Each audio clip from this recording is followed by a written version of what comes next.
ये आपकी एक्सरसाइज शुरू होती है, दूसरी एक्सरसाइज जो इंक्रीजिंग एंड डिक्रीजिंग फंक्शन पर बेस्ड है, वर्धमान और ह्रासमान फलन।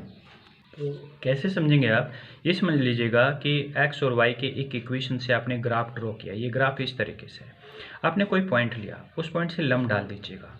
ये लंब x एक्सिस को इस पॉइंट पर कट कर रहा है, तो क्या होगा, यहाँ से यहाँ तक की डिस्टेंस आपकी x1 मान लीजिएगा और यहाँ से यहाँ तक की डिस्टेंस आपने fx1 ले लिया है। क्यों? क्योंकि ये y का मान होगा, y बराबर fx होता है, तो x1 पर y बराबर क्या होगा, fx1 होगा।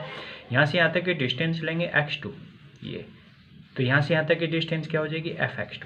तो आप ये देख रहे हैं x1 छोटा है, x2 बड़ा है, तो वैसे ही fx1 छोटा है, fx2 बड़ा है। तो इसलिए ये आपका इंक्रीजिंग फंक्शन की डेफिनेशन हो जाएगी या कंसेप्ट हो जाएगा कि जैसे x2 x1 से ग्रेटर है तो fx2 भी fx1 से ग्रेटर होगा। अब आप ले लीजिएगा डिक्रीजिंग फंक्शन, इस तरीके से घटता हुआ, यानी ये दूरी आपकी जो y दूरी है, ये दूरी ये घट रही है, तो ये डिक्रीजिंग हो रहा है, ऊपर से नीचे आ रहा है। ये दूरी आपने x1 ली है, इस x1 के लिए ये दूरी कौन सी हो गई, fx1। ये x2 है, इसके लिए क्या हो गई, ये fx2। तो यहाँ पे अब आप देखेंगे कि x1 पर ये fx1 मान है और यहाँ ये दूरी x2 है, वहाँ पे ये fx2 है। तो आप क्लियर सी बात है, जब x1 x2 से छोटा है, यहाँ x1 का मान x2 से छोटा है, परंतु fx1 का मान fx2 से छोटा नहीं, fx1 बड़ा है, fx2 छोटा है। तो यदि ये कंसेप्ट मिलता है आपको कि x1 x2 से छोटा है परंतु fx1 fx2 से बड़ा है, तो वहाँ पे आपका फंक्शन बनेगा डिक्रीजिंग फंक्शन, ये वाला फंक्शन। एक कांस्टेंट फंक्शन कब होगा, जब आप x1 की वैल्यू पे fx1 ये देखा, x2 आपके यहाँ पे ये x2 की वैल्यू पे fx2 देखा, और ये आपका पैरेलल चल रहा है किसके, x एक्सिस के, तो fx1 fx2 बराबर होंगे क्योंकि ये दूरियां बराबर हैं। तो x1 तो x2 से छोटा है परंतु fx1 fx2 के बराबर ही है, तो ऐसे में आप कहेंगे x1 x2 के परिवर्तन से फंक्शन के मान में कोई परिवर्तन नहीं हो रहा, तो वो फंक्शन आपका कांस्टेंट फंक्शन होगा।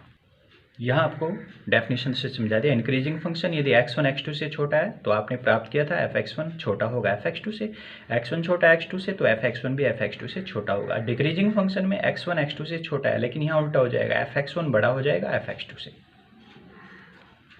किसी भी फंक्शन को इंक्रीजिंग और डिक्रीजिंग हम एक दूसरे तरीके से और चेक कर सकते हैं, उसको आप समझ लीजिएगा। यदि फंक्शन fx एक अंतराल है आपका a b में सतत है और इसके ओपन इंटरवल में अवकलनीय डिफरेंशिएबल है, यहाँ कंटिन्यूअस है, क्लोज्ड इंटरवल में कंटिन्यूअस होगा, ओपन इंटरवल में डिफरेंशिएबल होगा, और तब आप ये कंडीशन याद रखेंगे कि f' का मान 0 से बड़ा है तो इंक्रीजिंग होगा। ये समझ लीजिएगा, जो x के मान है वो इसी इंटरवल के अंदर होने चाहिए, इसके ओपन इंटरवल में, इसे आप ओपन इंटरवल कहते हैं। तो इस x का मान ओपन इंटरवल में लेंगे, तो f' का मान 0 से बड़ा है इंक्रीजिंग, f' का मान 0 से छोटा है डिक्रीजिंग, f' का मान 0 के बराबर है कांस्टेंट। एक्सरसाइज 6.2 एक फंक्शन दिया है। पहला क्वेश्चन fx = 3x + 7 r में वर्धमान है। r का मतलब है पूरा रियल नंबर सिस्टम दिया, -∞ से +∞ तक सभी रियल नंबर आपको लेने हैं। तो फंक्शन दिया fx = दिस, डेफिनेशन लगा रहे हैं हम, तीसरी डेफिनेशन f' निकाला, f' बराबर 3। यहाँ पे x के मान रखने से अब जितने भी x के मान के लिए f' का मान 0 से बड़ा होगा वहीं पर फंक्शन fx वर्धमान होगा, ये आपकी डेफिनेशन बताई थी। तो f' अब x के कितने मान यहाँ रखें कि ये जो 3 मान है, f' का मान है वो 0 से बड़ा होगा। अब f' आपका फिक्स है 3, ये हमेशा 0 से बड़ा होगा, तो इसलिए आप कह सकते हैं f' बराबर 0 सभी x के लिए, अर्थात x बिलोंग्स टू r के लिए, सभी रियल नंबर के लिए है। तो fx क्या होगा, r में वर्धमान होगा। क्वेश्चन नंबर 2, fx = a⁴2x, तो f' का मान हो गया 2 × e⁴2x, 2 × e, और हम जानते हैं e⁴2x का मान हमेशा x के किसी भी मान के लिए 0 से बड़ा होता है, तो 2 से मल्टीप्लाई करेंगे 2e⁴2x, वो भी आपका 0 से बड़ा होगा। ये मान किसका है, f' का, तो आप कहेंगे f' हमेशा 0 से बड़ा होगा x के सभी मान के लिए, तो fx क्या होगा, r में वर्धमान फलन है। क्वेश्चन नंबर 3, फंक्शन fx दिया है sin x, एक इंटरवल दिया 0 से π/2, उसमें आपको चेक करना है कि फंक्शन कैसा होगा। f' निकाला, वो उसका मान है cos x।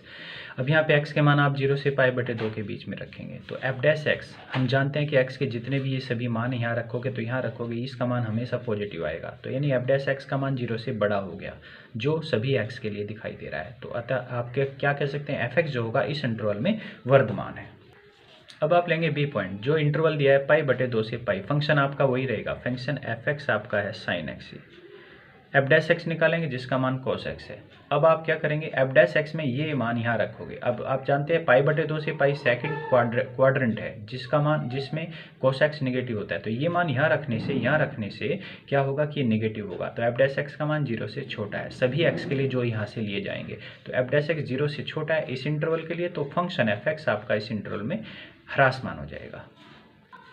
एक इंटरवल होगा 0 से पाई, फंक्शन आपका f x equal to sine x ही रहेगा, एफ डैश एक्स का मान कोस एक्स है। अब इसमें आप देख रहे हैं कि इस इंटरवल के 2 पॉइंट आप लेंगे, एक पाई बटे 4 जिस पर फंक्शन का मान 0 से बड़ा दिखाई दे रहा है, एक लेंगे 2 पाई बटे 3 वो भी इसी का मान है, उस पर फंक्शन का मान निगेटिव दिखाई दे रहा है। तो इसका मतलब क्या है, इसके इस इंटरवल के अलग अलग पॉइंट पर फंक्शन का मान अलग अलग आ रहा है, 0 से बड़ा 0 से छोटा। तो आप कह सकते हैं इस अंतराल में 0 से पाई में एफ डैश एक्स का मान 0 से छोटा भी है 0 से बड़ा भी है।